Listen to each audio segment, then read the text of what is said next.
A very good evening, everyone, and welcome to the webinar on leveraging technology for collaboration and control in road and highway projects. This webinar is presented by Bentley. It's brought to you by First Construction Council and Construction World. I am Shreya Setumadhavan, the feature editor of Construction World and the moderator for today's panel discussion. I would like to welcome all the panelists who've joined us in for today's session. The presentation and discussion today will address how digital transformation of the project delivery ecosystem will help in delivering projects in roads and highways efficiently and bring in certainty in cost and time. To give a brief introduction to who we are and what we do, a quick glimpse to the Board of Governors on the First Construction Council.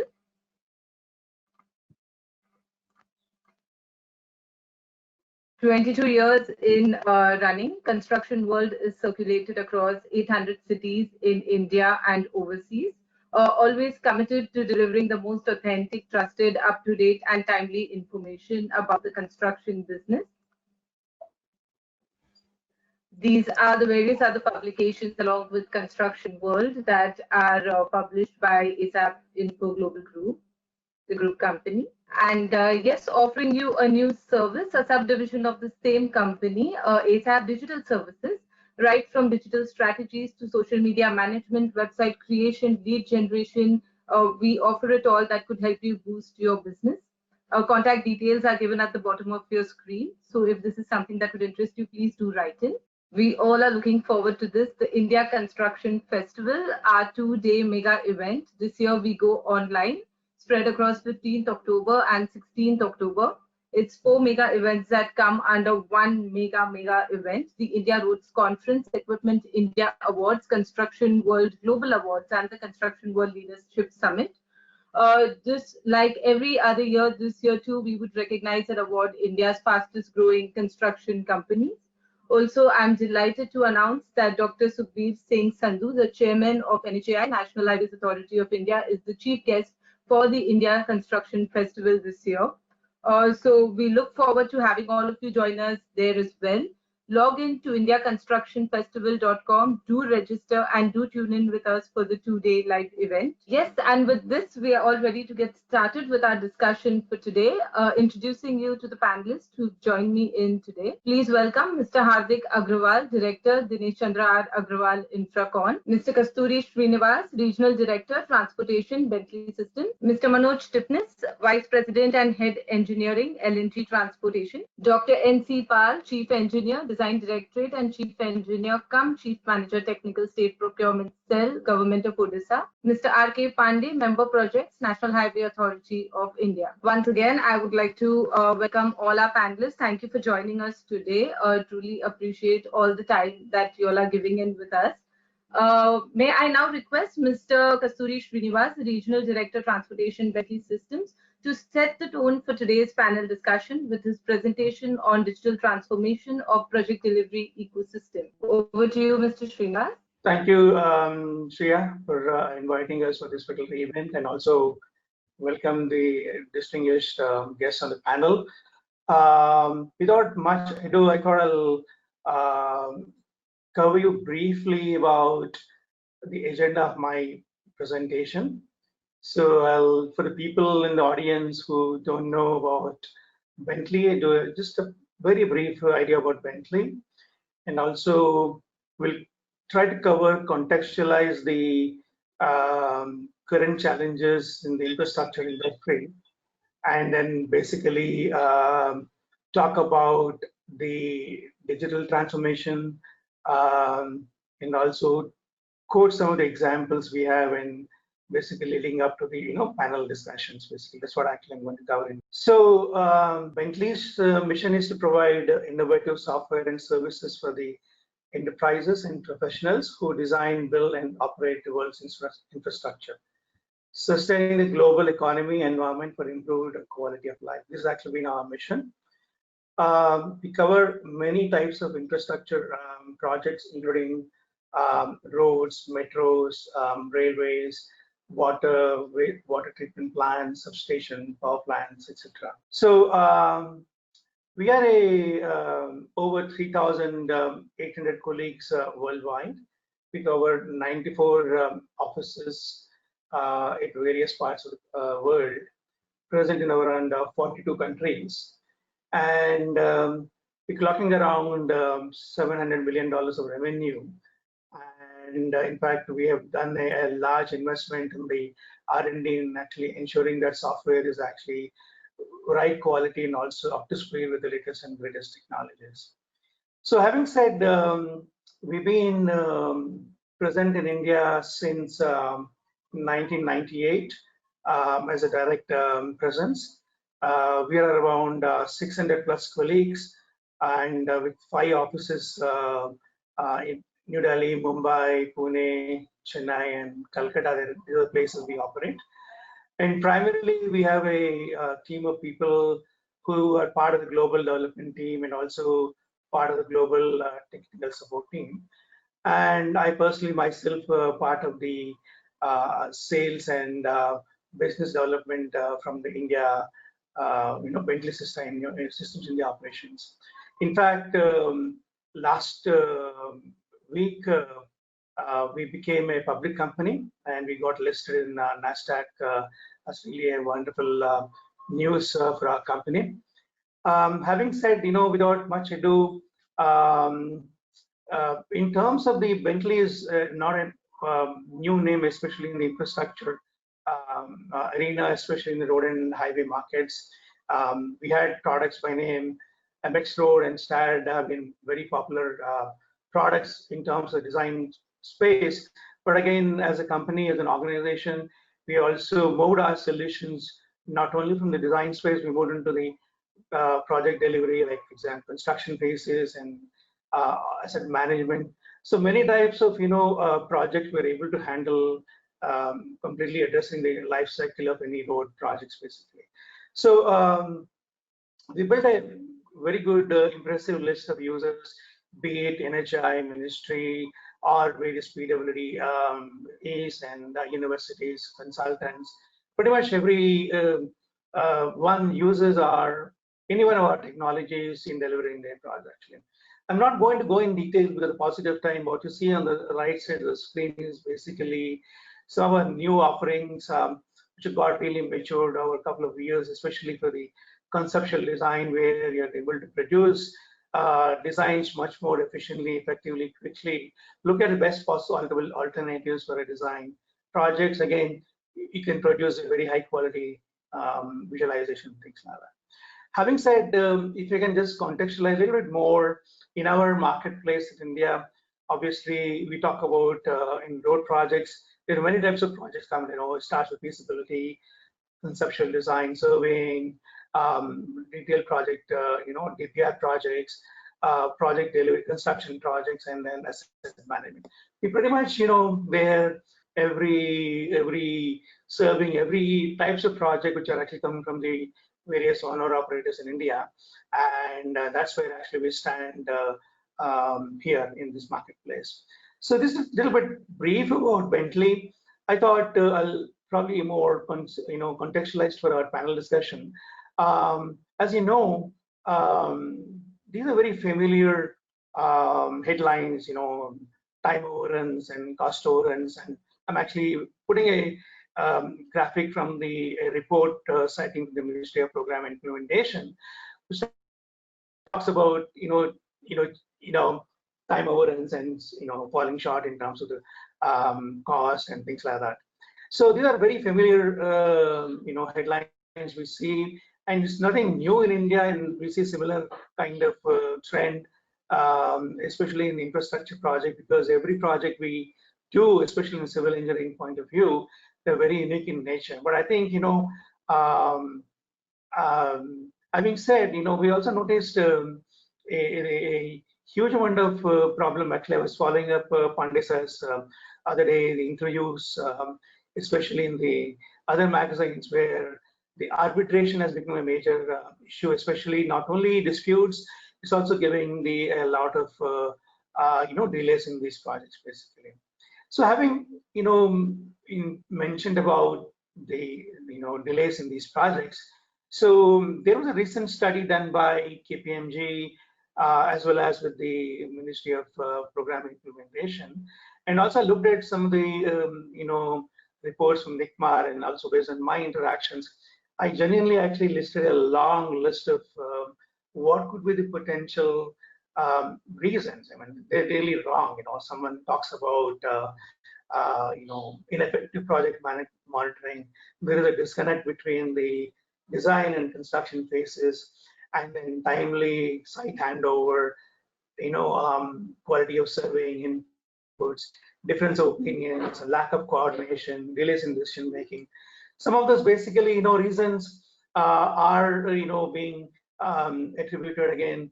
Some of them basically absence of risk management, design or scope changes, poor quality of rework, and poor communications. And honestly, this basically list is pretty long.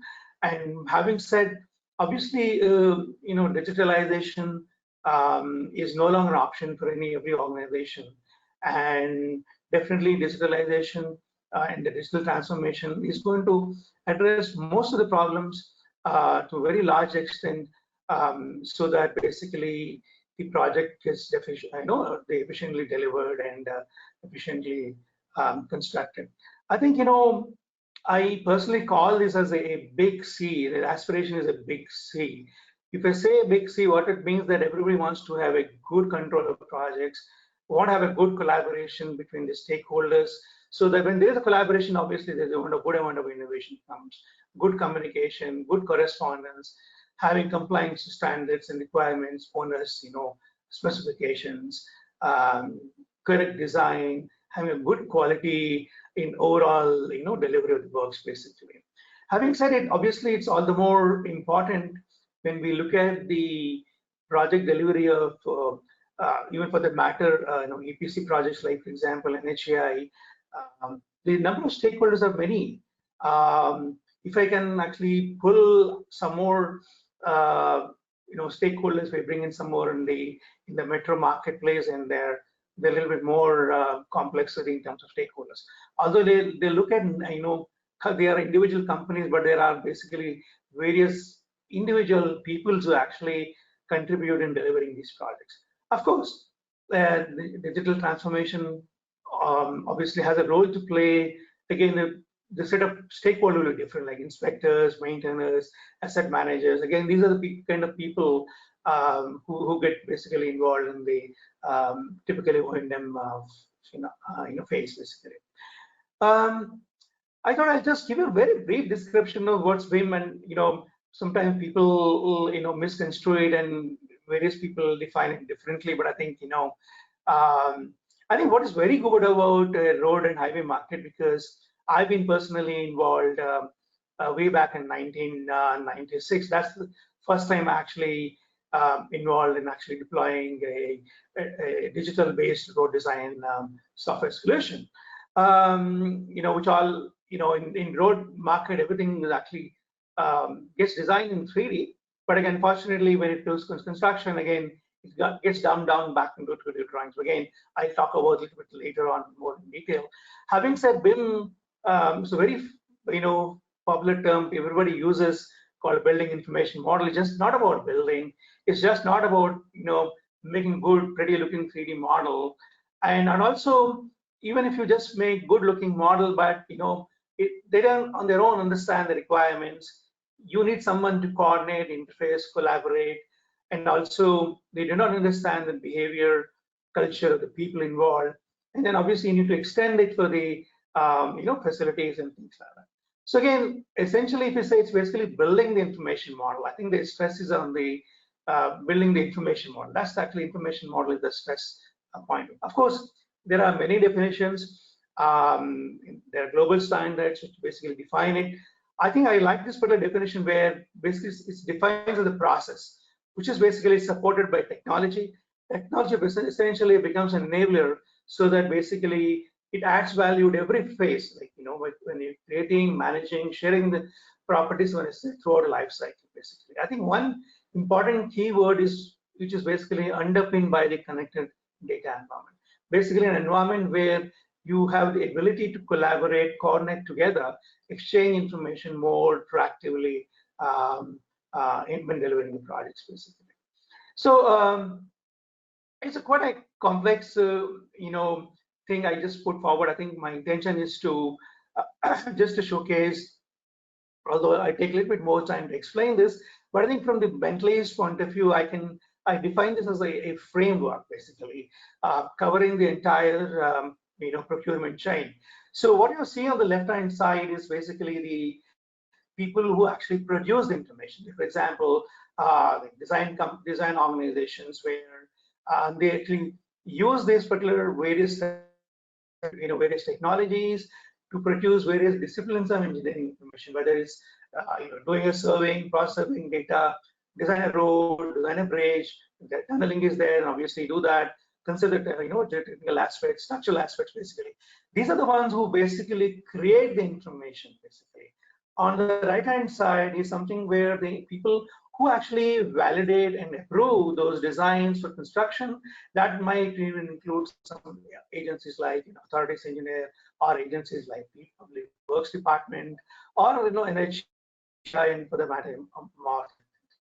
I think what's most important is that any specific set of drawings or models is produced. When they send for the approval for construction, obviously it goes through a rigorous process of checking and validation. Obviously, the owner operator is most concerned about what has been put for approval, what's actually approved, and what is approved with conditions, what's been blanketly been approved or not. So there are many, there's an involvement of there's a document control, there is a management of change, what was asked for change, who made the change, why was the change was made, managing risks and RFIs, and workflows and things like that, basically. So essentially, it's basically a system which brings all these stakeholders together, and stitching by in the bottom what we call a new way of looking at your construction project management. I talk about that a little bit more in detail in my due course of the presentation. But having said, I think maybe I'll walk through some of the examples. When we go through a familiar typical EPC projects, a design review approval process is very, very critical, because in the sense that you have a definite deadline where AE needs to respond back to the contractor or a contractor design. There's a regimented mechanism for them to reply back in specific time, in time periods, basically. So I can illustrate this. What you see on the screen on the a typical DRA approval kind of process, where you have screen talks about a production area on the bottom side, right side is basically an approval area where an authority engineer gets involved. On the bottom left side, basically an owner operator basically gets involved. So what happens is that in a typical a collaborative environment, which is basically there are very good BIM standards, global standards are available, like ISO 19650, and then we provide that kind of standards compliance to it, basically where a deliverable gets made with a standard naming conventions, and it goes through a rigorous approval process of group consultant, safety consultant, and it goes through the approval process to the lead engineer and then sub-approvers and things like that. All the workflows basically gets managed and monitored in a manner that timely bound as a workflow, basically. And then there could be many workflows basically we set up so that you can actually better control the projects, basically. Maybe I just skip a little bit more quickly because of paucity of time. So having said, you can produce this kind of dashboards where you can set up alarms, live dashboards. You can number of days within 14 days, 15 days, 7 to 14 days. That kind of dashboards can be kept so that you can actually see where the problems are there, who's sitting on it, and maybe for all maybe there may be a real reason for that. There could be another example which I borrowed from our one of our partners who delivered a 1,000-kilometer road project connecting the Sabah and Sarawak Islands in Malaysia.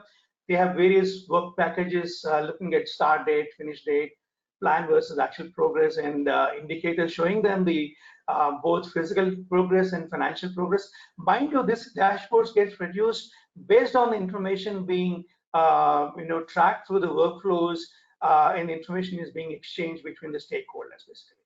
Similarly, risk management dashboard can be built up looking at what's the probability of completing in time, and then and also looking at which packages are having what kind of problems and what kind of risks basically predominantly involved, and look at the health and safety.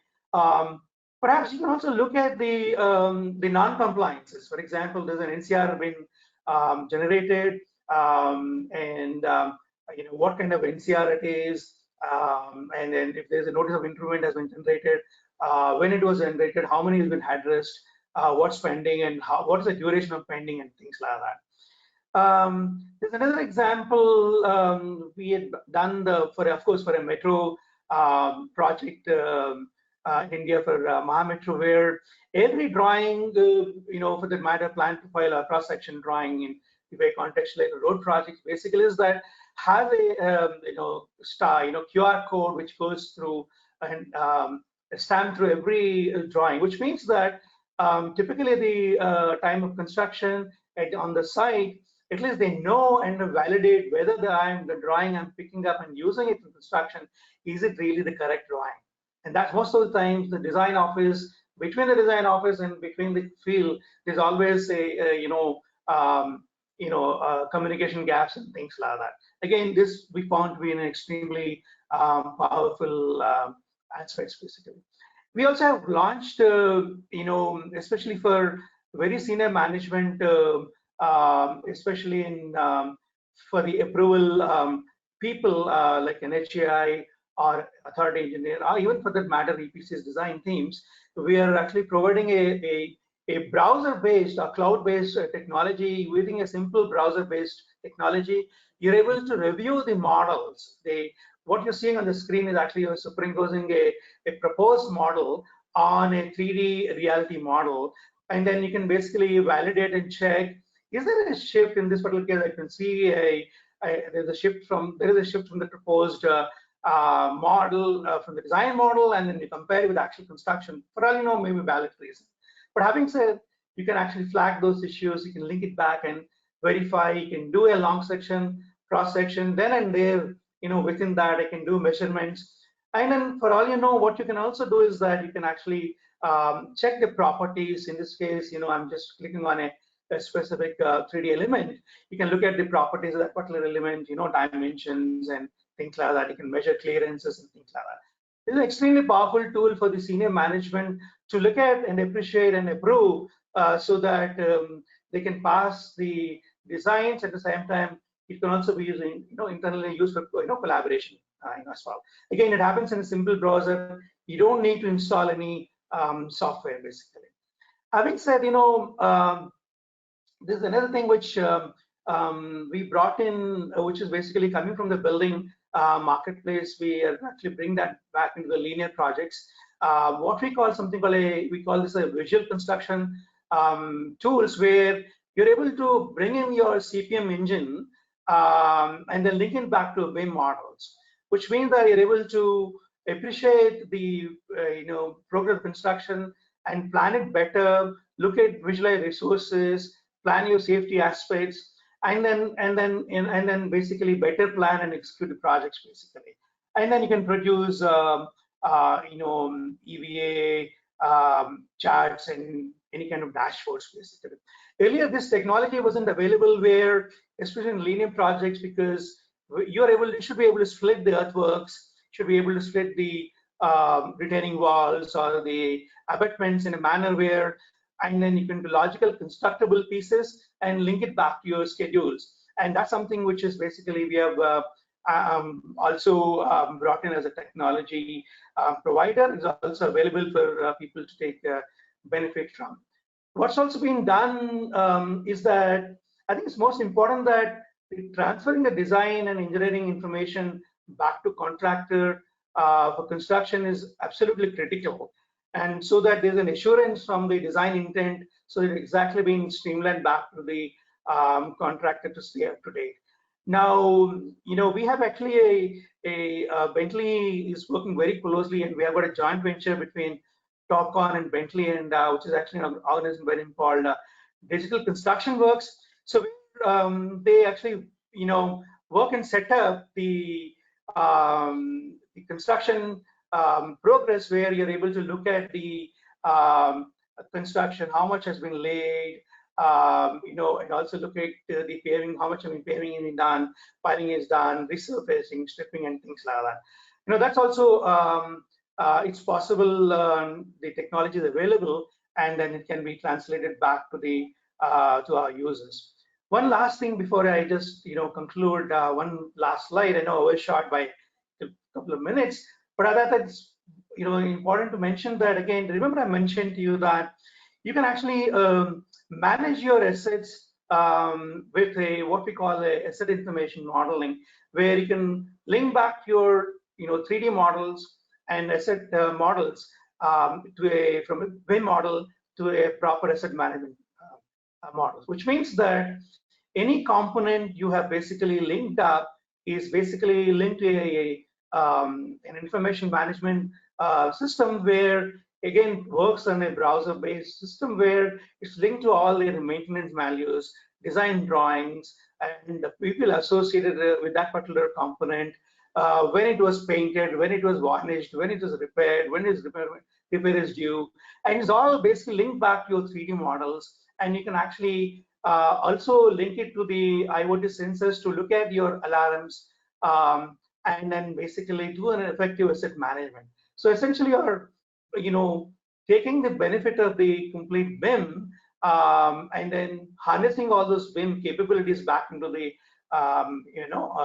O&M phase, basically. I think just one last slide. I think end of the day, digitalization, as I said earlier, is no longer an option. You're looking at project delivery, where the reduction of risk and efficient delivery. Obviously, you're looking for a certainty in project schedules and budgets. Obviously, digital transformation is something which everybody is thinking of, and as an organization, we are pretty much live and kicking and willing to help our users back. So, Shreya, I'm done, and then perhaps I thought I'll just set this on context for the panel discussion. Maybe I'll stop sharing my screen. Yeah. Yes, thank you so much, Mr. Srinivas. And that was indeed a lot of detailing and setting like a perfect, kickstart for us to now take this discussion forward.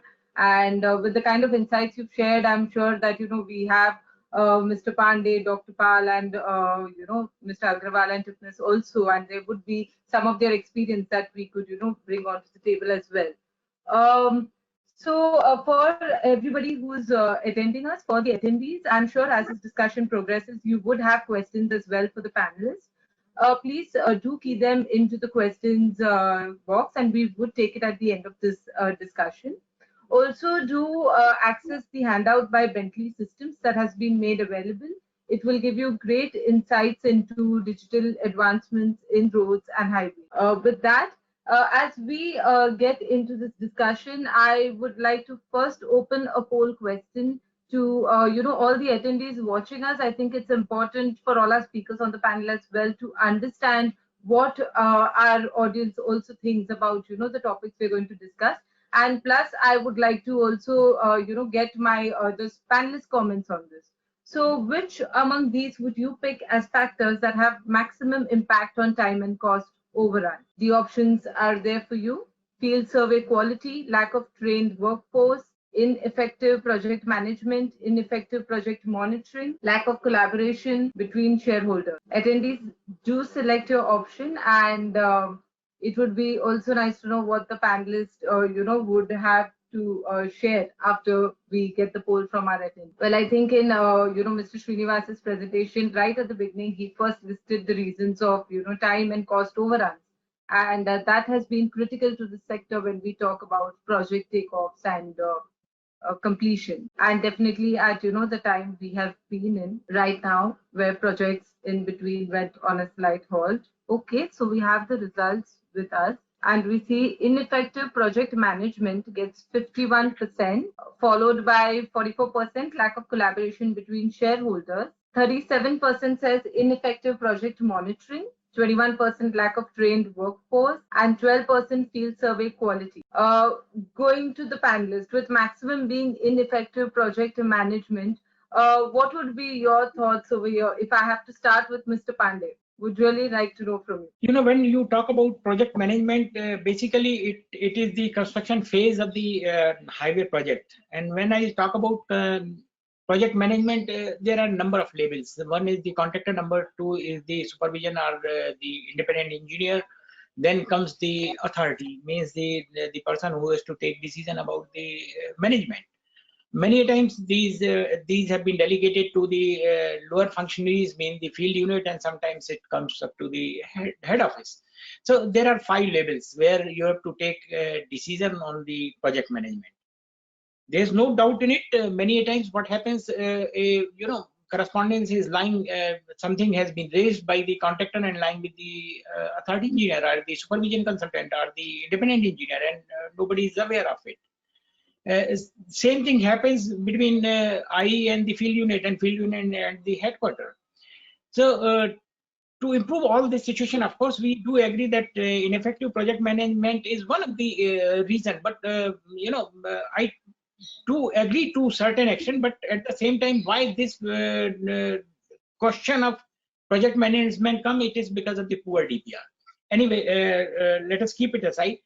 To improve the situation in NHAI, what we did is we have introduced the system of data lake. Now, all our manual processes have been computerized. Means the engineer or the contractor will give his proposal on a data lake. He has to submit a proposal, and the different tables will get the alerts that this particular request has not been either accepted or rejected, and it is pending with X, Y, Z. We have allowed some time to individual label. If they'll not act on it, alert will go to the higher ups, and if certain time passes, then it even goes up to chairman or the member level. So we are trying to improve the project management by way of converting the manual processes into using the technology and the computerization. Okay. And if I have to just quickly take this poll through the rest of my panelists as well, that would you all go with what our attendees have voted as maximum impact is inefficient project management, or would you all have a different perspective over here? Dr. Pal, if you could share your view. Yeah, I fully agree with what Mr. Pandey said. Ineffective project management actually is due to very poor quality of DPR. But at the same time, I really surprised that the audience have given lack of collaboration between stakeholders as the second option. That also actually is a matter. We see many times interdepartment coordination between Forest Department, MOF, Revenue Department, so many other stakeholders who are involved in a project during the planning or construction stage. We really fail in proper coordination or collaboration between them. That delays most of the land acquisition process, utility shifting process, forest diversion process. That is another major issue why most of our projects get delayed.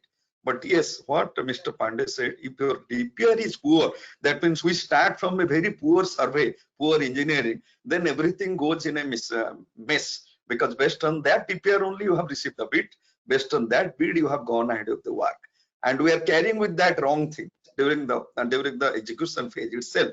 And even if you use high-level technology for your project management, then there is very little chance to correct those issues, and that initial time it takes to correct to a particular phrase coming out from the poor DPR issues.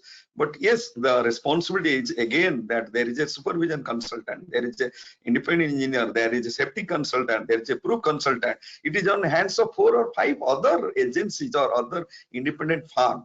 So I always believe that unless there is a proper coordination among them, and even if we use whether a manual-based project management tool or a high-level management tool, it always fails. That is what we have observed in typical project in Odisha and what we have seen also in NHAI and other stakeholder projects. That is my view. Okay.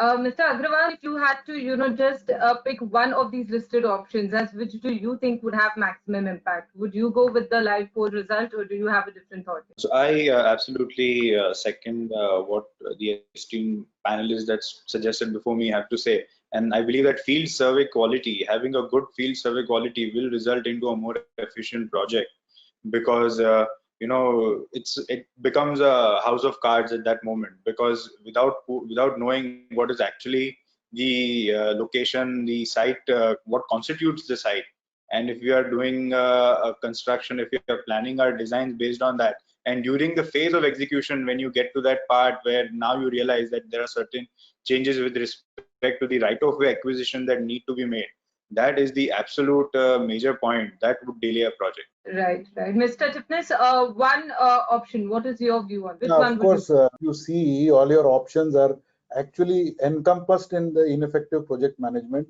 is what it is. But to add to it, that lack of collaboration and this field survey and all, these things are more to do with, of course, stakeholders across the authorities and also engineering.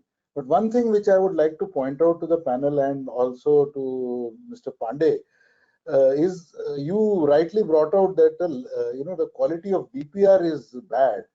But what is experienced by the industry is that once the DPR is out and the tender is out, there are a lot of queries which are raised by the bidders, in which they have a better chance to study the DPR and they raise particular queries. Unfortunately, these queries are not substantially answered when the tender goes in. And once the project is rolled out, there are a number of disputes which lead to the time and cost overruns. So that is one point which I would like to add to this. Maybe in future these things could be addressed. Mr. Srinivas, what would your pick be from these listed in your presentation? I know you've added a lot more to the list, but yeah, I think obviously I also hear most of the time the quality of DPR, but whenever I talk to the consultants, they always tell us that maybe the time given for design time period maybe should be longer, because when we see an external projects outside India, they do spend a lot of time for designing, whereas I think the feedback I get is probably a lesser time is provided to designers.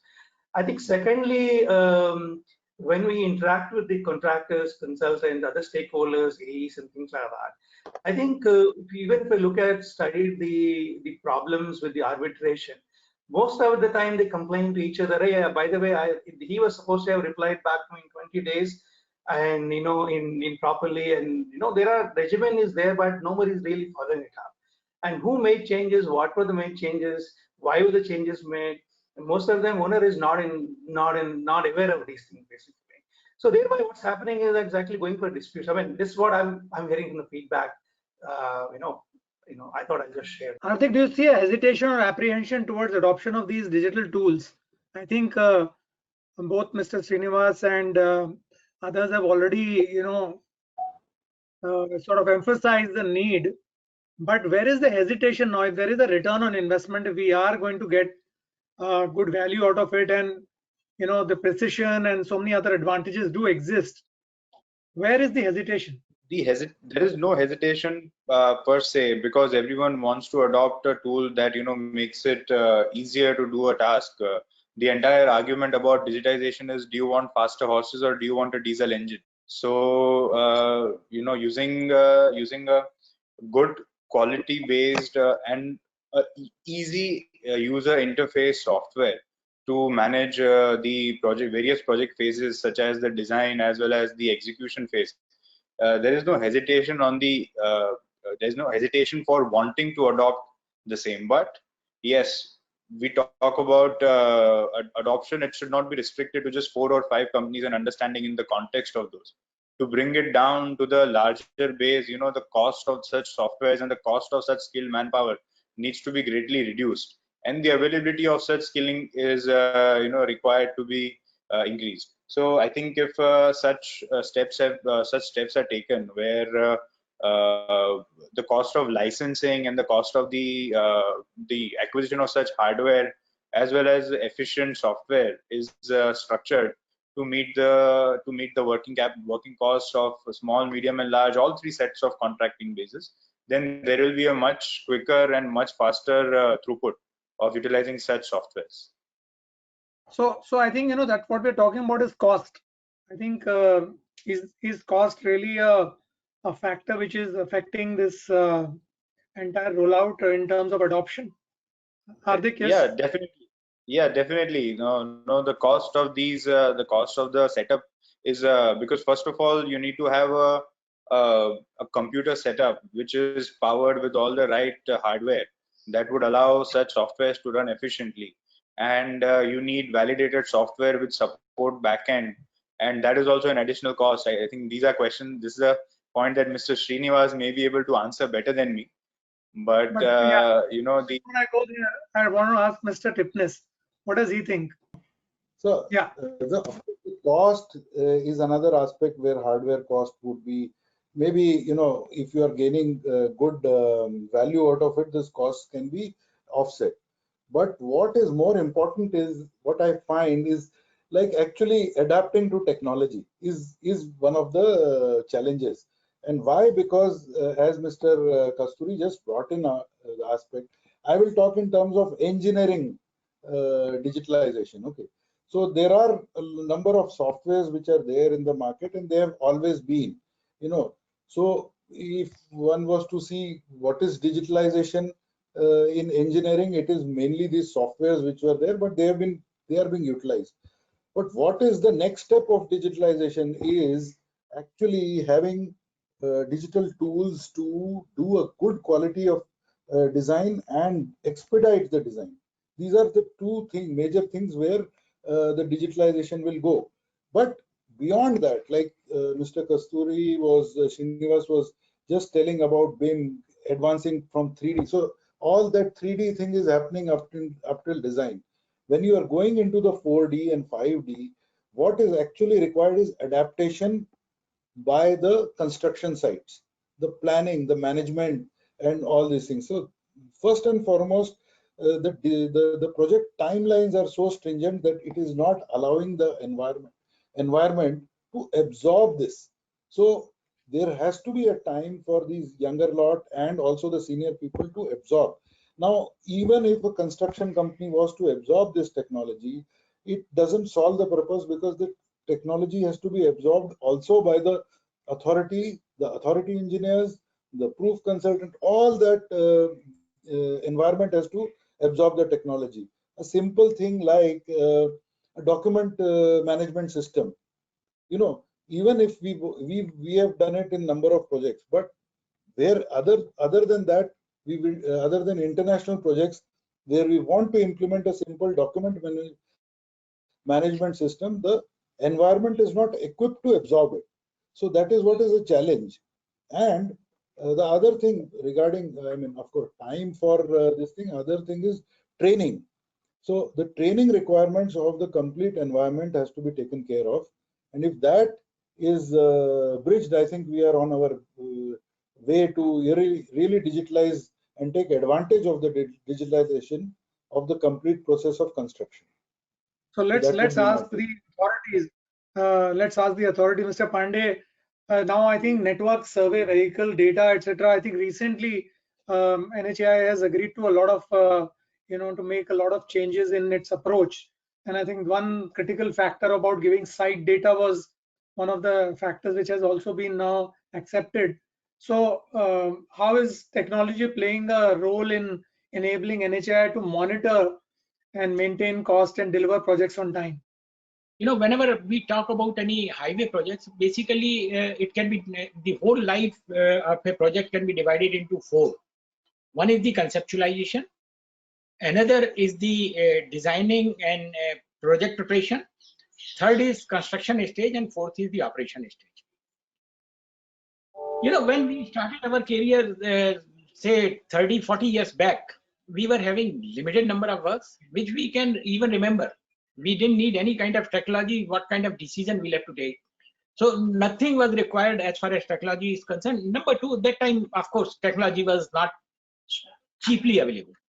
When I'm saying cheaply means cheaper, that time technology was very costly. So wholehearted, because it is the question of involving all number of stakeholders are there. You can't have in one go. You can't transform the whole industry in one single stroke. But involved, adoption of technology is a compulsion as well.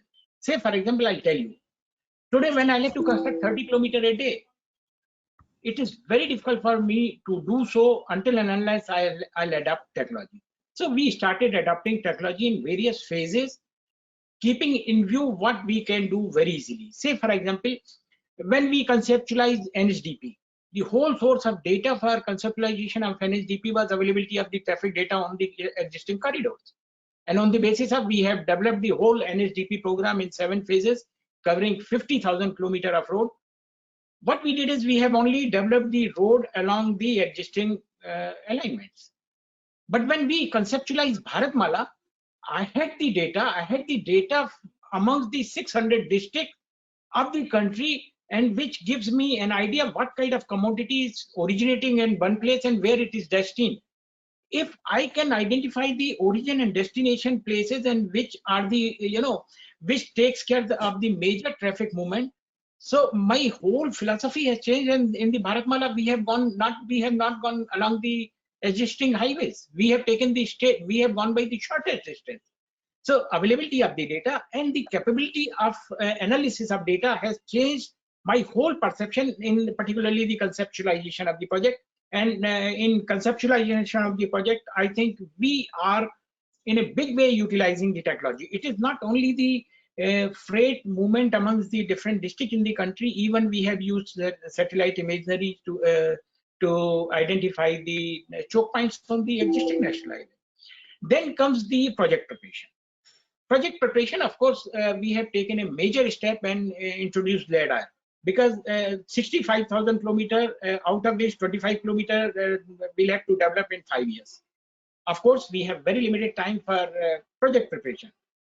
So I have to, speed up all these processes, and this can be possible only when I'll move towards the technology. And now, as a part of project preparation, it is mandatory for everyone, any consultant, they'll have to have LiDAR to carry out it will give me faster result and the accurate result. Then comes the construction phase. Of course, what I said in my opening remark, construction phase, we have not done much except whatever we were doing manually, started doing on using computer so that it will give alert. But the problem with that is somebody will have to feed data. What we are looking is that even in construction, when something is being done, it should come automatically on my screen that today this much work has been done. Nobody should feed it. If I leave this to to someone to feed it, then ultimately what will happen? He will be fed up, because the kind of data, it's a very data hungry kind of thing. I had to handle more than 1,000 projects every day, and there may be more than 50,000 items. So who is going to feed it? So I like to have a system wherein whatever is being done, it will automatically fed. That we are looking for. We are in fact thinking on it. Then comes the operation part. Again, in operation part, we have achieved a major breakthrough. Now, entire data capture on the operation part, because operation part is mainly to assure the user that whatever performance label contractor or concessionaire has committed in the contract document, he is adhering to that. Earlier, it was used to be done through the manual intervention. To eliminate the human element out of it and to have accuracy, then transfer of data easily, it can be different format, it can be done, and feeding data easily. We have moved to the network survey vehicle, and now it is mandatory for every consultant to have network survey vehicle. Now the question comes, how these technologies can be introduced and achieve the ultimate goal. We have introduced in the project preparation and operation for a very simple reason, because there I have a choice. My selection of the consultant is on the basis of QCBS, wherein I am seeing the quality and the cost as well. So if he has not network survey vehicle or LiDAR capacity, he'll not get that mark, but he'll not be debarred for entering into it. He can have some tie-up and give me the result. But when it comes to the contractor, I have, if he has know this, then gone. So I can't overnight do it. Yes, we are, we are in consultation with our concessionaire and contractor, And I think that day is not far, maybe, but again, let me tell you, it will not be in one go. Next time we'll request our concessionaire and contractor to fit in sensors, which will give me the kind of quality being executed.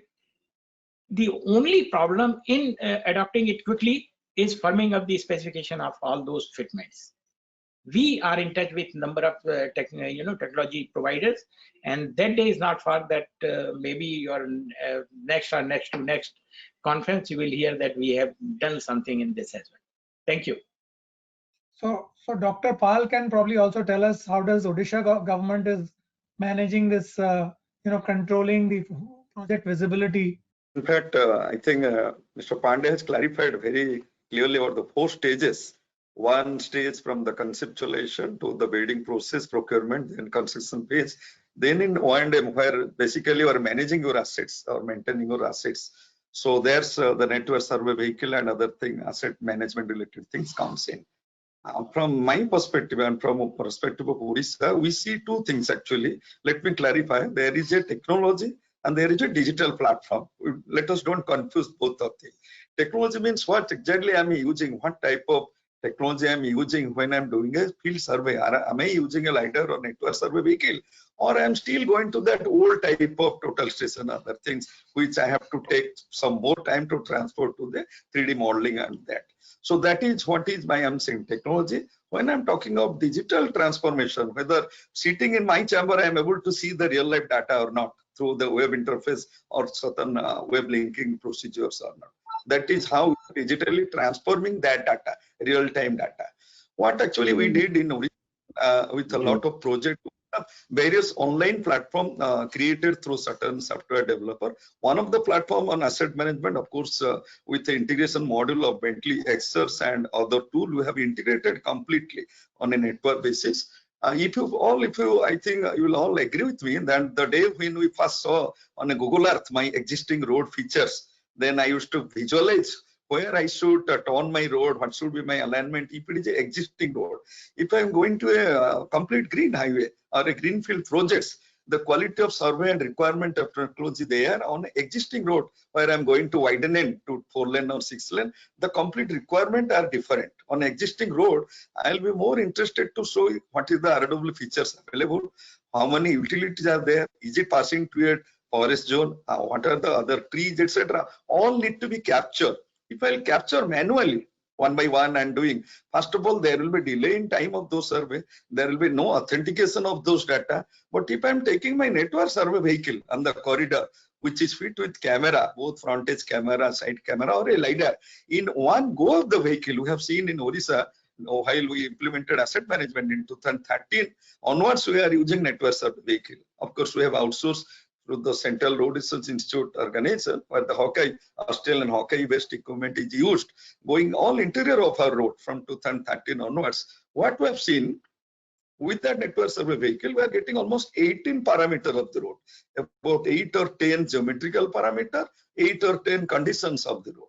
In that geometrical parameter, I am getting the longitudinal gradient, the vertical gradient, everything because of the DGPS and the camera fit into the vehicle. So once the vehicle traveling per day, about 150 to 200 kilometers it travels.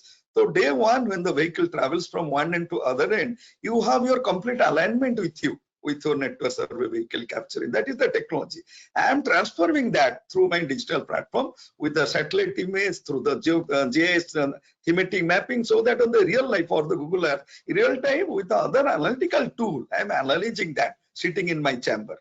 So that how technology at the field is being transferred to the real life through a digital platform technology. And I have my own server because it is huge data capturing. It is a huge data capturing. I have to use so many tools. I should have that IT infrastructure in my office fully available, which should be sustainable. There should be dedicated team to do that. What in fact we have done in Odisha, we have made everything sustainable. We have our own server, we have own technology team, dedicated team who only analyze the particular part of that work. They are not, because all cannot be domain expert in every field. So we have just categorized the people who will only analyze the survey related thing, and they are all real life survey through this technology of survey vehicle transferred through the online transformation mode to my server, where my team is analyzing. on the existing feature, superimposing the satellite imagery, the Google Earth and all other things, so that they can analyze a proposed alignment and they can do all re-engineering in that alignment. And that gives a good quality of DPR. The alignment is free. When the alignment is free, then I can capture what is my land requirement, what are the utility within the proposed ROW. Those quantification can also be made. That is how we emphasize in Odisha. Through that, actually, we do a lot of time actually it takes for the planning of that project. Because if your planning is perfect, then execution will be within the scheduled time, which most of the country outside they do. They take more time in planning than in construction. But here, many state PWD and even in central government, I have seen the planning is done overnight and the tender is floated with all wrong data in that, and that carries a deal. All the wrong input in the execution that delayed the execution. So that is one angle how we have our e-Nirman. We have an online platform like e-Nirman, where we used to track the physical and financial progress of each project. Our executive engineer has to upload the data every day. What is the progress? The road work or bridge work or building work, they are tapping those data on e-Nirman. Entire payment is again going through a digital platform, that is Works and Account Management System through the finance department, which is called WAMIS. The WAMIS is integrated to e-Nirman. e-Nirman integrated to Odisha Road Asset Management Data Center. And these all are now integrated to the Contractor Database Management, CDMS, who are the contractor working there. So that during my bidding process, even many times when analyzing what is the bid capacity of that bidder, whether it fulfills or not, many times we don't know what is the ongoing work with that bidder. Very difficult to find out those, because many times they don't give the correct information on that. We are integrating that with the online contractor database management system, which is now live in Odisha. So using those 4 or 5 digital platforms, as I said, from the procurement stage, from CDMS to the e-Nirman in the monitoring, to the Works and Account Management System during payment of each bill, these are the tools we are using in monitoring and project management phase. But before that and even after that, while managing the asset, we are using this network survey vehicle with laser profiler, camera, sensors, all those things, and they are all real-life data transferred to the headquarters, where when analyzing and giving a decision. That way, actually, Odisha done successful in completing most of the project in time. That is our experience. Thank you, Mr. Pal, for that elaborate explanation. But I think you all are already on the right track, I must say. But here I'll now hand over back to Shreyal. Shreyal, you can take over. Yes, Mr. Lole, thank you so much. And yes, so next I would go to Mr. Agrawal. How do you see digital transformation addressing the challenge of time and cost overruns in your projects? And how has this progressed with the advent of COVID-19? Shreyal, it is worth mentioning that the challenge of cost overruns and time overruns was a challenge that had to be mitigated even pre-COVID. So the idea that now people are more comfortable with using technology is helping drive the use of different technological measures. And if you see that the right acquisition of data from the site, be it for project management, is very important to be received on a daily basis, so that the right steps can be taken by the appropriate management authority. At a construction site today, the most widely used feature to get the information of on-site activity is WhatsApp. That's the most utilized software at the moment.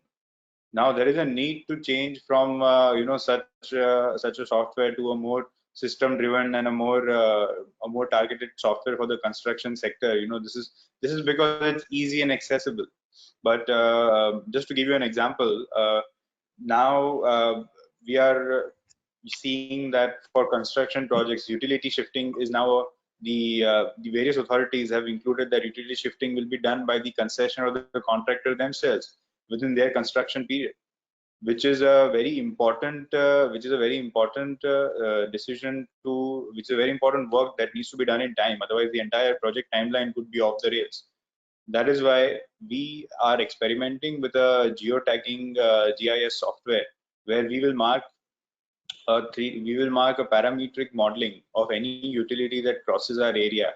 We are in discussions to get various plans from various different authorities that be it a transmission authority, be it any public health or any waterways, any water department, sewage department, where we are trying to get the as-built construction data from them for their various utilities that are coming along our proposed right-of-way. And we are developing a model where we are absolutely accurately sure about which utilities need to be shifted from our alignment, so that timely steps can be taken and the project progress can be received in time. This sort of digitization begins at the initial design phase. Now, it is very important for the concessionaire to complete the project in time. And earlier there was a discussion about not having enough time to use, not having enough time for design during the construction period. So similarly, we are fairly adopting faster to bridge design technologies where we can do certain simulation and forecasting. About some departments in India have now started to require a forecast and simulation for various disasters that can come, such as floods, earthquakes, and such simulations are required to be done using different technologies in BIM. So it's very important to realize that saving time is directly proportional to saving costs in the construction industry. But technology should not come at the cost of delaying the project. That we don't start a project until our technology-based model is ready. And seamlessly, along with the management side and the design side, there needs to be a very easy sharing and approval of different documents, and a very smart document flow that needs to be maintained, which various softwares are offering that capability right now, and different authorities have their own softwares which are now used for that.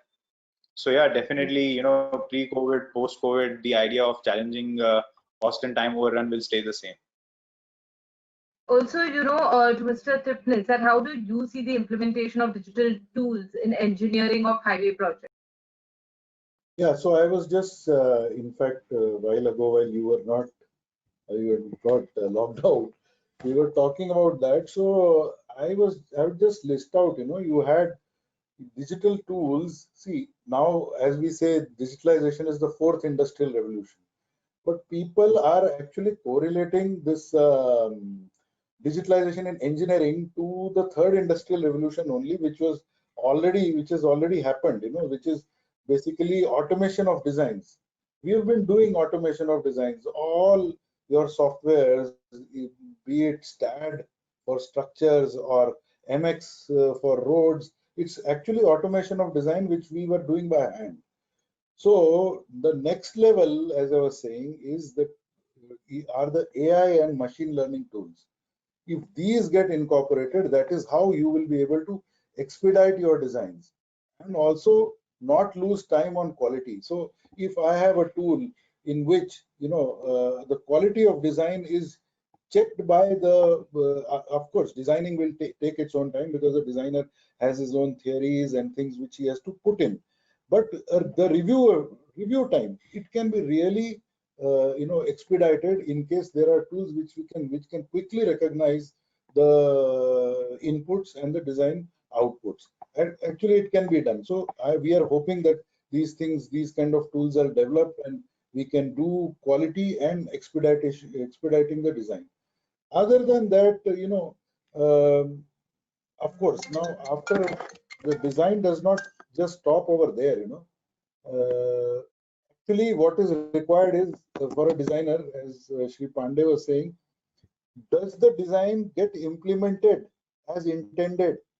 So the design intent getting translated into construction is very important, and that can be also monitored through digital tools. Like there are things like you already are available in the market, like intelligent compaction, then digital driven grading and camber camber profiling and all, or road profiling plant and machinery. So it is already using IoT plus digital inputs to the plant and machinery to do it.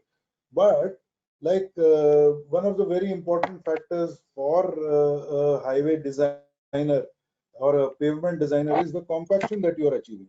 Now, quality checks are being done for compaction. There will be a set of quality measurement which will be laid out, and that is being done. But it requires physical time and then someone to feed the data in, and then some management to take a call. Instead of that, if a nuclear density gauge is able to pick it up and transmit it instantly to the people who are monitoring the design intent getting translated in construction, it will help a lot. So these kind of things, as the honorable member NHAI was saying, these things, if we get integrated, it is the progression of design into the fourth revolution that we are talking about. So if that happens, these kind of tools, they become that will actually allow construction to save time and cost and also ensure the quality. Yes, so I think what everybody is, talking about is like the need for a collaborative and integrated approach. From there, Mr. Srinivas, in your presentation, you did speak about, the digital twin approach and underpinned with BIM. You gave the entire overview there. If you could also give us, some examples in India where, these principles have been used of digital twin and BIM in achieving the overall design and construction of projects. There are many project examples I can quote outside India, but I think there's one good example which I can quote. Of course, not from a road industry. We've done but both Pune and Nagpur Metro. We actually built a complete digital twin with the as-built 3D models, which actually link back to the asset management. That's one very good example which I can probably quote, especially if you talk about India. However, there are equivalent of digital twins. If I can say, Dr. Paul also talked about it, especially in the road context, is the road asset management system. I think one of the best systems actually been deployed by Odisha, because there is a public face. If you go to there's a very simple website, go and even the public interface, they can check in what's available, what assets are there. But again, if you want more details, obviously the access is being provided to the Odisha works engineers. That's actually really a very good digital twin example, especially for roads when you're talking about O&M point of view. There are one example, we also helped for MTHL, Mumbai Trans Harbour Link project. It's not really fully achieved the objectives of digital twin, but at least we brought in a platform where there's able to a collaboration is taking place between the contractors and consultants and owner operators and things like that. There are a couple of more examples in the plant industry in India, but there are a lot of them in outside India. We recently did one. Finished a project LBU, which is called connecting the both islands of Sara and Sabah, where they built a complete digital twin system, which starting from the plan to construction to the O&M phase. So they were actually again doing the project in phases. So they had this 50 kilometers long project. So they were as soon as the 150-kilometer stretch was coming up online, and they were basically transforming the BIM data back to the O&M phase. And then we also built them the complete inspections module, checking the regimental inspections and work orders. Really a full-blown 3D approach in extending for maintenance. That's one example is there from Malaysia, which again, Bentley was obviously actively involved. Okay. So, Mr. Pandey, I would like to know from you, like we see world over, be it we speak of UK, Australia, Malaysia, the European Union, usage of BIM and CD have been mandatory.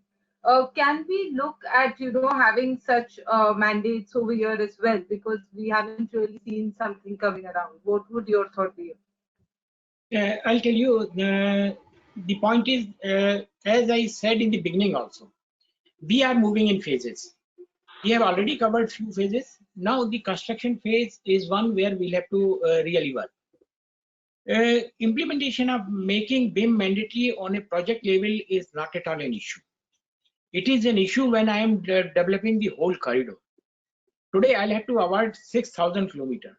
If I make BIM mandatory, I'll have to have preparedness for that. It is not the preparedness of the NHAI alone. It is the preparedness of the all the stakeholders. It is my contractor, it is my consultant. Otherwise, what will happen? Again, the things is on one point it is, and until and unless it's a seamless transfer of information or data, you can't achieve the whole objective.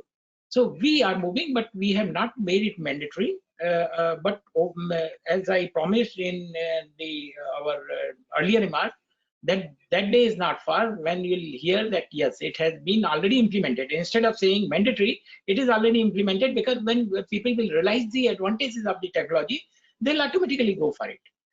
We are seeing in a very, very narrow perspective of it. Ultimately, what will happen? It is not me knowing all information. Even Mr. Hardik or Mr. Manoj, they will come to know that how much cement is to be dispatched when, because they are not going to have inventory when they'll have exact program before that. So it will serve everyone. Some of the information may be useful for me, but some for the Hardik. So we are working on it, and that day is not far. Of course, the whole issue is how to firm up all these technologies and the specification. On that aspect, we are working, and that is the whole, the bottleneck in that moment that we'll do it. Instead of making mandatory, as we did in the case of consultancy, we didn't ask them to have your vehicle with you. You'll have to have arrangement with them. And ultimately, they realize over a period of time that it should better, it is better to have that vehicle with them. So invariably today, most of the consultants have the network survey vehicle. Similarly, they have their own arrangement for the LiDAR survey. So similar thing happened with the, introduction of this technology. Right. Dr. Pal, what would you say if we have to look at this, even from a state perspective, how is Odisha looking at, if we have to talk about mandating, or like Mr. Pandey mentioned, that the day is not too far and we would see it's directly being implemented even before we talk about mandating it. What is the scenario at your end from a state perspective? It is in a very preliminary stage actually in our state. As we said, before making mandatory, you have to make it part of our bidding document specification, so that as Mr. Pandey very rightly said, maybe in my department in PWD there are trained people, technology-based people, but on the other side the work will be done by a contractor, the work will be reviewed by a consultant. Who are the consultants surrounding me working in Odisha? Who are the contractor coming here? They should also be ready to accept that. So that type of sensitization awareness has to go fast. Then slowly in phases it will go one by one. Day one, it is making mandatory is very easy. Government can issue a document and specification that it is mandatory, but it may not be acceptable by all the persons, all the stakeholders with whom the entire project has to go. So, when we talk about this being automatically implemented and we're seeing the implementation happening over projects, Mr. Agrawal, do you see impediments towards adoption of these digital tools that we are talking about? So as I mentioned earlier for the same question, Shreya, that, there's a huge requirement of a skilled team on both ends, on all ends actually, on all ends of the stakeholder, where people can actually learn how to operate these softwares and these technologies. And yes, the cost of such software should be viable for not just the large contracting community, but even the smaller and the medium scale contractors, so that there is a uniformity and standardization between different authorities and different concessionaires, contractors, designers. So that's the entire, there is no impediment per se. Technology is just India has the cheapest data in the world, so it's all a matter of a click. Mr. Tipnis, you mentioned about the engineering tools and adaptation of digital technology in the beginning. So, are there any challenges that you see in adapting this digital technology in highway construction? So, I'm just going over this again. Basically, the cost aspect which Mr. Agarwal brought in would actually get negated once the industry starts seeing the advantage. So, adaptability will be very, very voluntary. It will not require anyone to push or making things mandatory. Once this is, but the only challenge as of now is adaptation within the time frame required. The time frame for adaptation is very less. So if a designer is required to produce his designs within say 2-3 months so that the project can kick off, it is very less time for him to actually translate it into these digital or BIM modeling and all, and then translate it to the site. So, and also the whole environment, the whole chain, all stakeholders need to get trained in adapting and absorbing this technology, because unless everyone is in tune, there is no point. Just was giving an example earlier on that a simple thing like a document management system, electronic document management system, does not get absorbed because all stakeholders are not in tune with it. So that is what is a big challenge as of now. But I'm sure with the advantage that this thing will bring in, all the digital absorption will bring in, it will be very easy and very voluntary.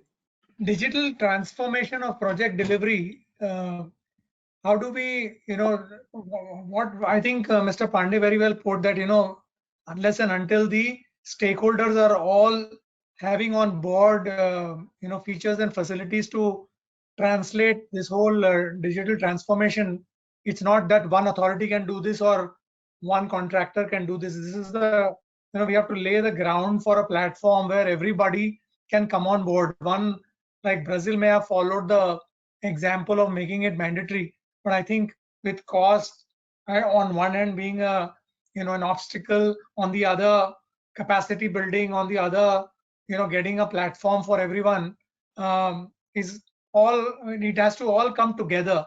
And what we are talking about is getting step by step into this motion. So Mr. Pandey, can you tell us what you think could be the steps that we could follow for making this digital transformation actually happen? What chicken and the egg situation, this should come first or that should come first. I think there has to be some. I think, there's no doubt in it. Everybody should have it, but at the same time, somebody will have to take a lead. And the authority are always in a better position to take that lead. What is required today is authority should have, in consultation with the technology providers, make sure that we have a framework, that this is what is required, this is the minimum which is required from everyone. At the same time, authority will have to make sure that whatever cost is, additional cost is there, he will be offset, the contractor and concessionaires are offsetted by in terms of time or productivity or whatever you say. Ultimately, any technology will find the place in the market when it is beneficial to the stakeholders. So the authority will have to take lead. They'll have to have consultation with the technology providers. In fact, we have already started this process. Once we'll have it, we'll prepare a minimum framework, which we would like to share with all the stakeholders. It is not the consultant concessionaire, but the contractor concessionaire, but also with the consultant. So that otherwise, what will happen? The information will not flow that seamless. And once it is done, then it is for the technology providers to explain it to all the contractor, concessionaire, and consultant that ultimately it is going to benefit them. Or if not beneficial, somehow or the other, whole life cycle cost or whatever term you would like to use it, I'm sure, because all these are proven technology, market it and implement it. Mr. Pandey, but cost and time overruns are also affected by arbitration, litigation, etc. That's another obstacle. How are we going to tackle that? When we talk about cost overrun, time overrun, there are two issues. One is because of the fault of the authority, because I have not given the land and there has been time overrun, cost overrun. For that, no technology can help. The only decision that I have to take is I'll not award the work until and unless I have land. That decision we have already taken. That I'll not award the work until and unless I have land is available with me. Earlier, there were different definition of the availability of land. Now we said it is in our possession. Now, before giving appointed date, I am asking my contractor concessionaire to go at site and let them certify that land is available. When they'll say, I'll say, okay, go ahead. So that is one part that cannot be taken care by technology. Technology can only help me in pushing my land acquisition, process.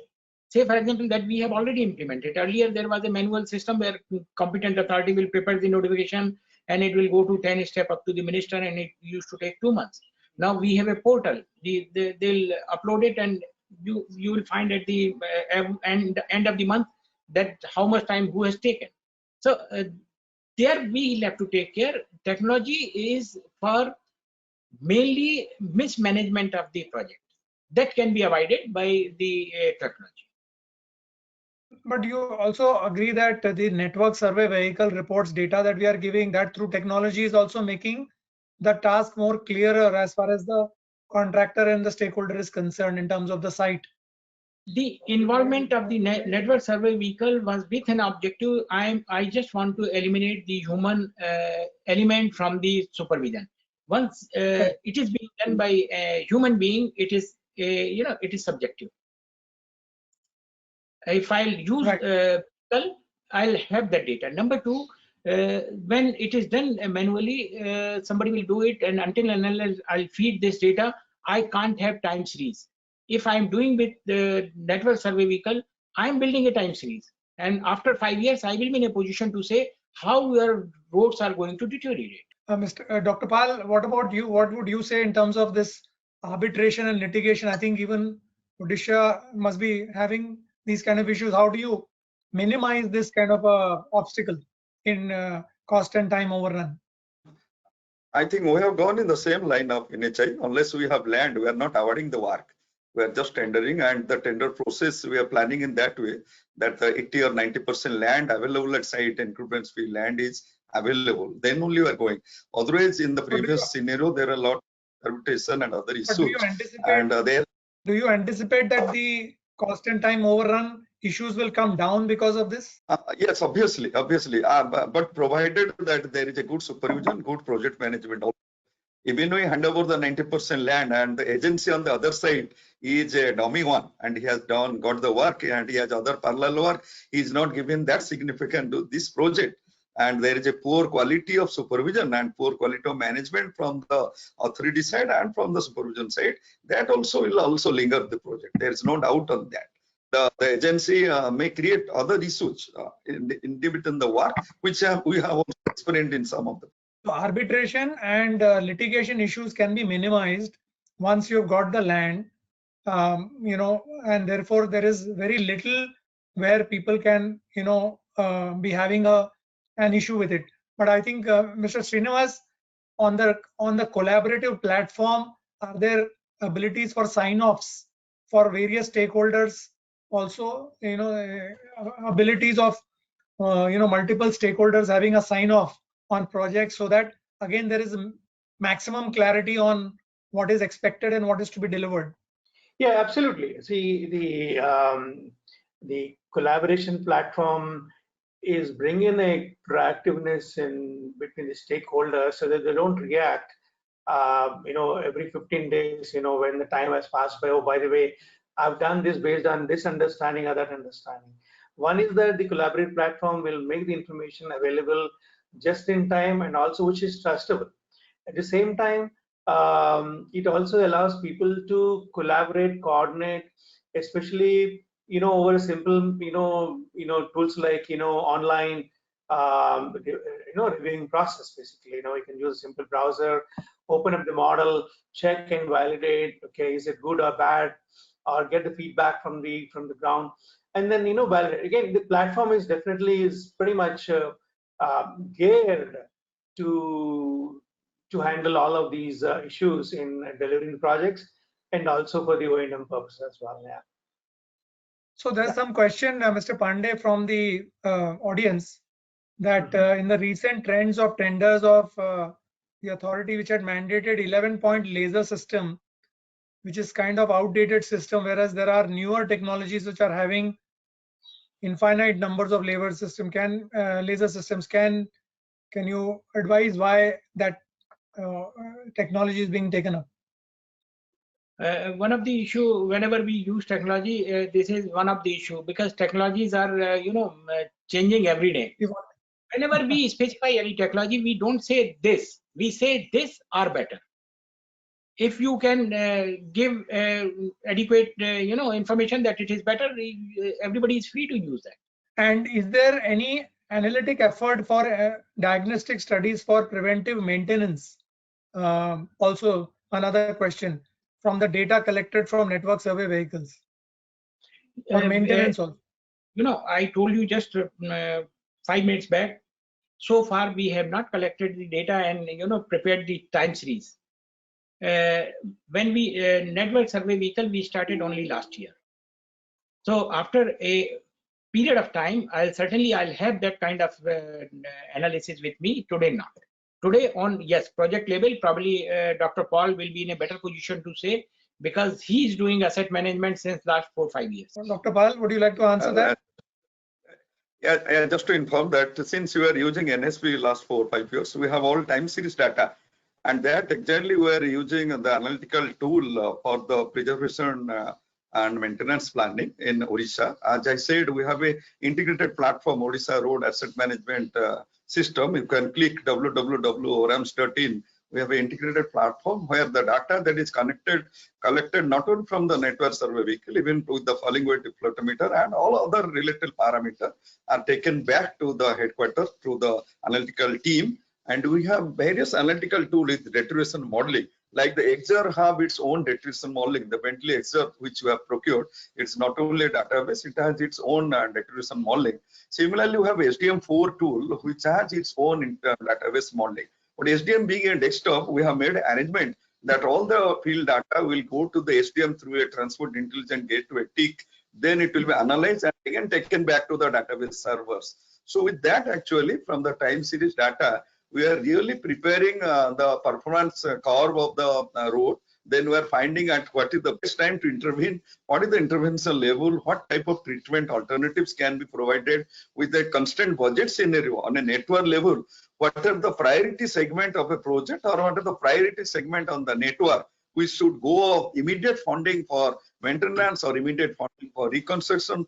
That decision we are taking, typically collecting the data through this ORAMS platform, which is an integrated tool that we are using. And for that effect, actually, Indian Road Congress, the SS committee, where Mr. Pandey and others are members, where for the first time we have prepared a draft guidelines, and that is almost approved in the last council in Patna, IRC council.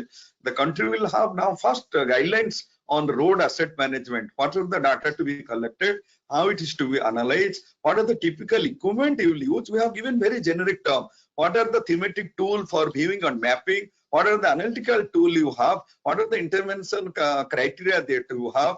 How you will implement and monitor? What are the monitoring or KPI? All have been built in the code and the publication, which is coming shortly. IRC is publishing that, and we are part of that asset management committee. And not only in Odisha, actually, even Karnataka and Rajasthan also have gone ahead with the data from the network survey vehicle with analytical tools, whether it is the XR based tools or the HIMS based tools or the SDM based tool. All these 2 or 3 states have used. Even NHAI also, based on their data collection, have used HIMS as analytical tool for this maintenance and preventive maintenance planning and funding. Right. So that I think with that we come to the end of the webinar. I think a big round of thanks are in order for Mr. Pandey, Dr. Pal, Mr. Tipnis, Mr. Hardik Agarwal, and of course Mr. Kasturi Srinivas. Thank you very much. I think this topic is not over yet. This topic is just about getting started, as Mr. Pandey said.